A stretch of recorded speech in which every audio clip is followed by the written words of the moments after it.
Bonjour à tous, vous êtes sur CCTV français, c'est votre journal en direct de Beijing à la une de l'actualité de ce mardi 22 décembre. À Shenzhen, dans le sud de la Chine, les secouristes viennent d'exhumer le premier corps d'une victime du glissement de terrain qui s'est produit dimanche dans la matinée. Les autorités gouvernementales ont réévalué le nombre de personnes manquantes à 85. Des signes de vie sont encore détectés sous les décombres et la boue et 7 personnes ont ainsi été secourues plus tôt dans la journée. Les ingénieurs ont ouvert 3 passages cruciaux pour la poursuite des opérations de sauvetage. La première étape du travail consiste à draguer les voies qui sont bloquées par les débris des maisons. Nous avons besoin d'outils pour forcer notre passage. Des équipes professionnelles sont impliquées afin de rouvrir 3 routes. Plus de 3000 secouristes, dont des centaines de soldats, ont été mobilisés à l'appui de 170 unités de machinerie lourde. Un groupe d'experts spécialisés en géologie, en construction et en ingénierie du gaz a été envoyé sur place afin d'analyser la situation d'un point de vue technique. Des stations de surveillance contrôlent en permanence la stabilité des structures adjacentes. Le gouvernement central a également dépêché une équipe afin de coordonner l'ensemble des opérations. Le glissement de terrain a touché un parc industriel dans le district de Guangming à Shenzhen dimanche matin. Il a détruit ou endommagé 33 bâtiments. 900 personnes ont été évacuées. 85 manquent encore à l'appel et 16 sont actuellement hospitalisées dans un état stationnaire. Les secouristes ont cherché l'anti des survivants. Ils ont détecté des signes de vie sous des mètres de boue épaisse et de débris. Les secouristes cherchent désespérément des signes de vie sur le site de la coulée de boue. Des bulldozers creusent dans l'espoir de trouver des survivants, mais passer au crible des décombres et de la boue sur une surface de 14 terrains de football n'est pas facile. Et nombreux sont ceux qui se demandent qui pourraient bien avoir survécu au désastre sous des mètres de débris. L'endroit où nous creusons ici se trouve au-dessus d'un immeuble de 5 étages. Celui-ci est enfoui sous 10 mètres de boue. Atteindre le bâtiment serait déjà un défi en soi. Près de 1500 personnes sont impliquées dans les efforts de secours. 14 personnes ont été secourues quelques heures après la coulée de boue, mais depuis lors, on n'a plus entendu de bonnes nouvelles. Alors que le temps est décompté, l'espoir de trouver les personnes disparues diminue.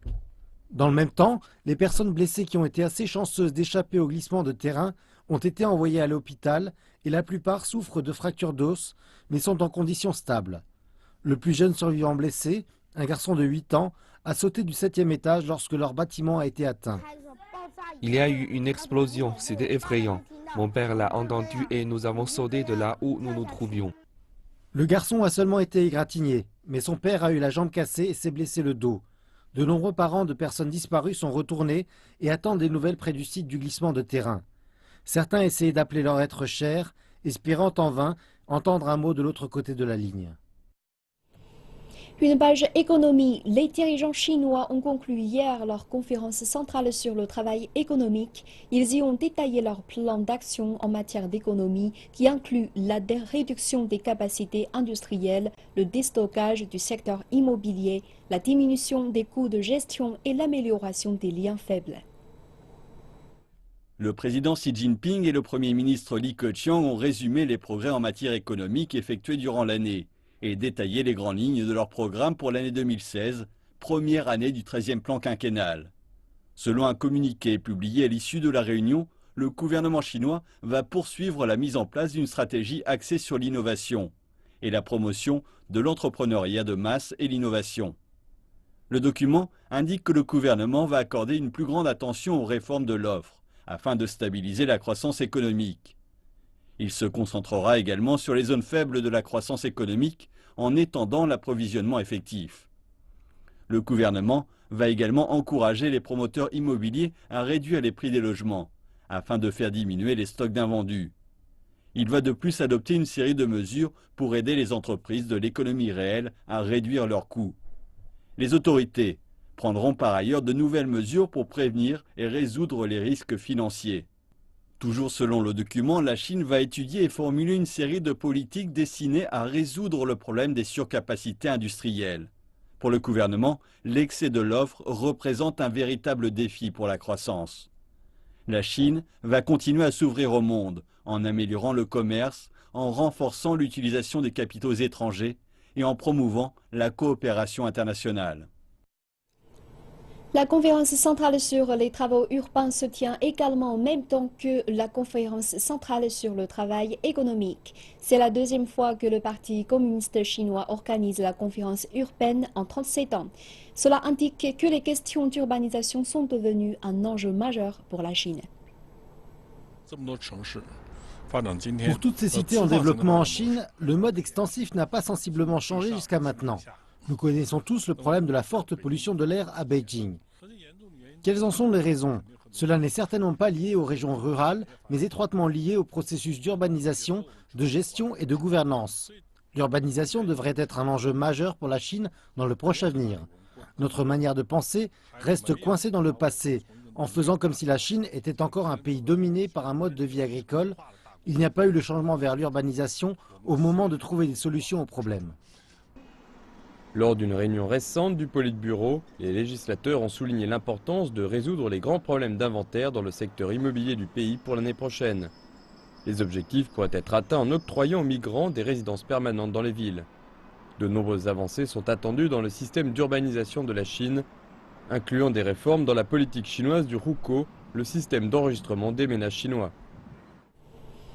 Les principaux décideurs chinois viennent tout juste de se mettre d'accord sur la nouvelle mesure visant le marché immobilier, le déstockage. Prenons connaissance de quelques-unes des mesures d'incitation mises en place pour encourager l'achat de logements.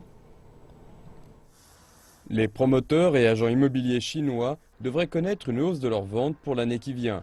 La Chine est en effet en train de rationaliser le déstockage des logements sur le marché national. Concernant les habitants des campagnes, Beijing a annoncé que des aides seraient allouées aux acheteurs de logements. Voici la ville de Meishan par exemple, une ville située dans le sud-ouest de la Chine. Pour le moment, nous avons distribué 165 millions de yuans d'aide à l'achat de nouveaux logements. Cet argent est allé à 6 000 acheteurs. L'aide permet de libérer le pouvoir d'achat pour le marché du logement afin de déstocker les inventaires des promoteurs. Au niveau des plus grandes villes, telles que Chongqing, située à proximité, les mesures incitatives sont plus légères. La plupart consistent en des réductions des taxes ou des frais de transaction. Nous offrons une réduction de 50% sur les taxes portant sur l'achat d'immobilier et une levée totale des frais de transaction. Cette année, nous avons vendu 1,4 million de mètres carrés de logements. Ce chiffre pourrait atteindre les 1,5 million d'ici à la fin de l'année. Cela signifie que nous sommes confiants dans la possibilité de déstocker tous les inventaires de logements dans la région. La Chine encouragera également les particuliers et les organisations à acheter des biens immobiliers en vue de les louer. D'importants smogs et brouillards continuent d'envelopper les provinces du nord et de l'est de la Chine. Le nord de la Chine est sous alerte orange, le deuxième niveau du système d'alerte à 4 niveaux. Les autorités météorologiques disent que certaines zones du Hebei, du Henan et du Shandong connaissent un smog très dangereux. Les conditions devraient s'améliorer dans les 2 prochains jours. Dans le même temps, un brouillard épais est descendu sur les régions de l'est de la Chine. Dans la province du Zhejiang, la visibilité est réduite à moins de 100 mètres. Les principales autoroutes sont bloquées. Le brouillard affecte aussi la province voisine de l'Anhui, avec une visibilité de 20 mètres rapportée dans un district local. Les contrôles sur la circulation fluviale ont été renforcés. La capitale Beijing demeure sous les alertes rouges pour la 4e journée consécutive. Les jardins d'enfants, les écoles primaires et secondaires ont tous reçu la recommandation d'annuler leurs cours. Et nous continuons avec les élections législatives en Espagne. Le peuple espagnol a envoyé dimanche un avertissement clair aux formations politiques traditionnelles. Le Parti populaire de droite est arrivé en tête des élections législatives, mais a perdu sa majorité absolue. Les socialistes sont deuxièmes, talonnés par Podemos. Résultat, un parlement morcelé et un pays difficile à gouverner. Les conservateurs du Parti populaire au pouvoir depuis 2011 ont remporté 121 sièges sur 350 au Parlement, soit 65 sièges de moins qu'en 2011, et loin de la majorité absolue qui leur permettrait d'être investis sans souci. Même avec le soutien des 40 députés de la nouvelle formation libérale Ciudadanos, qui a annoncé à maintes reprises qu'elle refuserait l'investiture au chef du gouvernement sortant, Mariano Rajoy, ils auraient des difficultés à former un gouvernement. Le Parti socialiste arrive deuxième avec 91 sièges, le pire résultat de son histoire. Son hégémonie est menacée par l'autre nouvelle formation, celle-ci de gauche radicale, Podemos. Le parti de Pablo Iglesias, né en janvier 2014, émerge comme troisième force politique et obtient avec ses alliés plus de 20% des voix et 69 sièges. Il avait même été donné en deuxième position par un sondage réalisé à la sortie des urnes. Les enquêteurs à Moscou disent qu'il leur est impossible de retirer les informations de la boîte noire endommagée de l'avion militaire russe qui a été abattu par la Turquie le mois dernier. Cela rend difficile à la Russie de déterminer si son avion à réaction survolait alors le territoire turc. Le chef adjoint de la sécurité de vol des forces aériennes russes, Sergei Bainetov, a déclaré que 13 des 16 micropuces de l'enregistreur de vol ont été détruites et que celles qui restent sont endommagées. La Russie va à présent demander l'aide de spécialistes. M. Bainetov dit qu'il faudra beaucoup de temps pour parvenir à un résultat. La Turquie avait abattu le bombardier Su-24 à la frontière avec la Syrie le 24 novembre. Elle a dit que l'avion avait violé son espace aérien pendant 17 secondes, malgré des mises en garde répétées. La Russie insiste quant à elle que l'avion n'est jamais entré dans l'espace aérien turc. Depuis lors, les relations entre les deux pays sont tendues. L'Union européenne a prolongé ses sanctions économiques une seconde fois contre la Russie et le pays a répondu avec fureur. La Russie a appelé cette décision, je cite, un jeu à courte vue et a estimé que cela pouvait endommager les intérêts des deux parties. Les sanctions devaient expirer en janvier mais se prolongeront jusqu'à la fin du mois de juillet de l'année prochaine. Elles devaient initialement être mises en place pour une durée d'1 an en juillet 2014 en réponse aux actions de la Russie dans l'est de l'Ukraine. L'UE a déclaré que la décision de lundi avait été prise car la Russie ne mettra pas totalement en place les accords de Minsk d'ici le 31 décembre. Le ministère russe des Affaires étrangères a déclaré que la décision européenne de lier la durée des sanctions à l'accord de Minsk était sans fondement et illogique. Et maintenant le football. Le président de la FIFA, Sepp Blatter, a déclaré qu'il était impossible qu'il soit incriminé par l'enquête menée par la police suisse pour corruption. Sepp Blatter et le président de l'UEFA, Michel Platini, ont été suspendus par la commission d'éthique de la FIFA pour conflit d'intérêts et déloyauté envers la FIFA suite à la conclusion d'un accord d'une valeur de 2 millions de dollars. Une procédure pénale a été ouverte en Suisse. Jamais de ma vie n'ai-je offert de l'argent pour obtenir quelque chose. Cela résume ma philosophie de vie en ce qui concerne l'argent. Je la tiens de mon père. Michel Platini a quant à lui promis de contester en justice une décision qu'il a qualifiée de pure mascarade. L'ancien capitaine de l'équipe de France a déclaré que sa conscience était tranquille et qu'il ferait appel de la décision devant la cour d'arbitrage du sport. Il compte également demander réparation aux civils. Jusqu'à sa suspension en octobre, Platini était donné favori pour succéder à Blatter à la tête de la FIFA lors de l'élection de février 2016. Loin d'être une illusion, le rêve chinois est une idée simple, une aspiration au bonheur partagé par tous les Chinois. En baptisant ces villages bucoliques, les habitants du district de Qionghai dans la province du Hainan ont réalisé leur propre vision du rêve chinois. En compagnie de la journaliste de CCTV Liu Jing et d'un reporter de la télévision du Hainan, nous allons visiter la ville de Qionghai et goûter de nombreux charmes de la vie provinciale.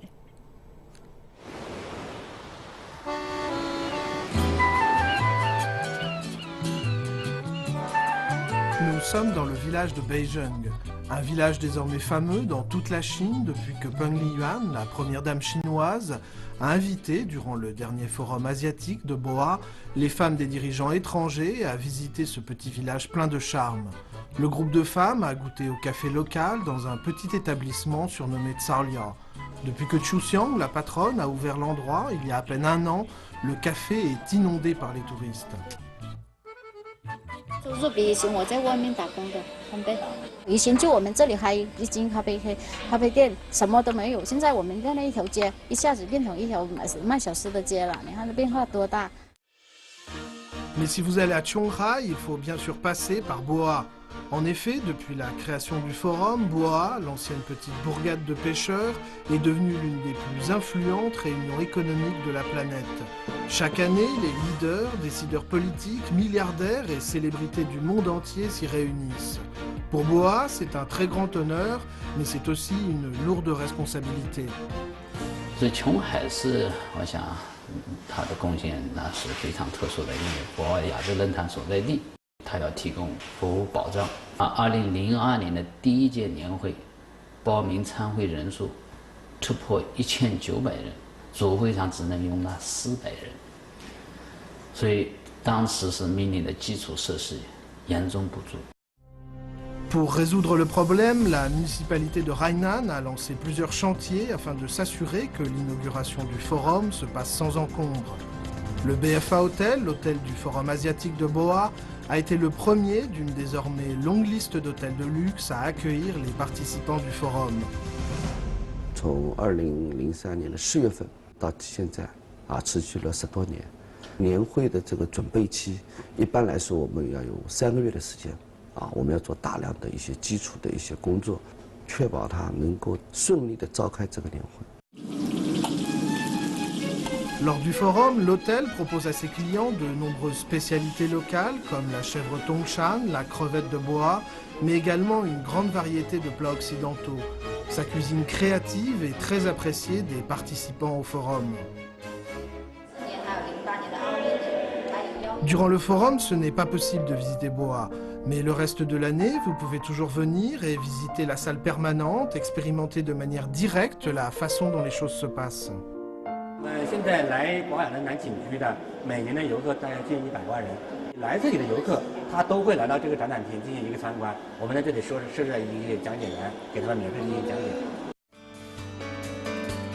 La plage de Hutaitan est un endroit très prisé des touristes.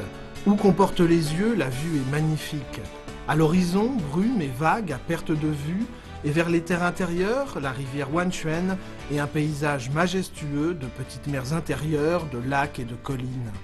我是来自辽宁省丹东市的，最主要的还是来过来这边有这个博鳌，就说是国家主席都来过了，所以我们想过来看一看。 Mais Chiang Rai ne se limite pas seulement à la désormais célèbre Boa. De plus en plus de touristes ne viennent plus seulement à Chiang Rai pour le forum, mais pour profiter de ces petits villages pittoresques.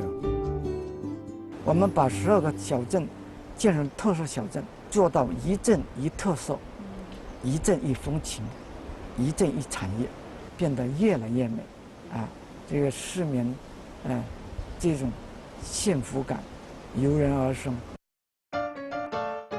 Climat tropical, végétation luxuriante, fleurs d'un rouge éclatant, les touristes venus des 4 coins de la Chine affluent dans les petits villages de la région pour profiter de leur ambiance rustique et simple, pour y jouir quelques heures loin du fracas des grandes cités et des complications de la vie moderne, de la vie heureuse à Chiang Rai, ville provinciale et fière de l'être. Et voilà, c'est la fin de cette édition. Merci de votre fidélité. Je vous dis à demain.